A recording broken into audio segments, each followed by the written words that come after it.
அனைவருக்கும் வணக்கம். இப்போ நம்ம இன்வெர்ஸ் ப்ரொபோர்ஷன் இல்லை இன்வெர்ஸ் வேரியேஷன் அப்படின்றது பார்க்க போகிறோம். அது வந்து பார்த்தீங்கன்னா 8th ஸ்டாண்டர்ட் ஒரு சம் தான். ஆனால் காம்படேட்டிவ் எக்ஸாமில் நிறைய கேட்பாங்க. நிறைய பேருக்கு இதில் ஒரு கன்ஃபியூஷன் இருக்கும். ஸோ இது எப்படி நம்ம சிம்பிளாக போடுறது அப்படின்னு ஒரு கொஸ்டினோட பார்க்குறேன். So if 35 women can do a piece of work in 16 days, in how many days will 28 women can do the same work?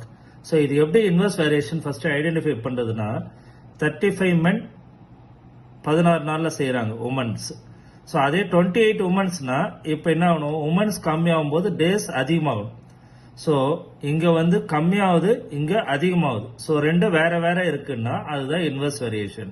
ரெண்டும் ஒரே டைரக்ஷன்ல மூவ் ஆச்சுன்னா அது டைரக்ட் வேரியேஷன். புரியுதுங்களா? இன்னொரு தடவை சொல்றேன். 35 உமன்ஸ் 16 டேஸ்ல செய்யற வேலையை 28 உமன்ஸ் கண்டிப்பா 16 டேஸ் வரை அதிகமாக தான் செய்வாங்க.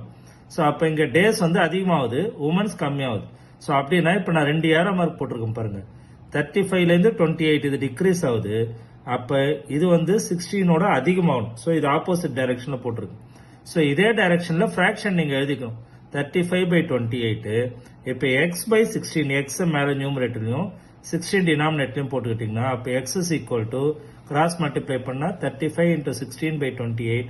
ஸோ நான் 7 டேபிள் கேன்சல் பண்ணால் 5, 4, திருப்பி 4 டேபிள் கேன்சல் பண்ணால் 16, 16 4 சார், அப்போ 4 5 சார் 20 டேஸ் ஆகும். ஸோ அப்போ 35 women's can do work in 16 டேஸ்னா 28 women's can do in 20 days. So உங்களுக்கு ஒரு சம் ட்ரை பண்ணுறதுக்கு இதே மாடலில் கொடுத்துருக்கேன், ட்ரை பண்ணுங்க. A farmer has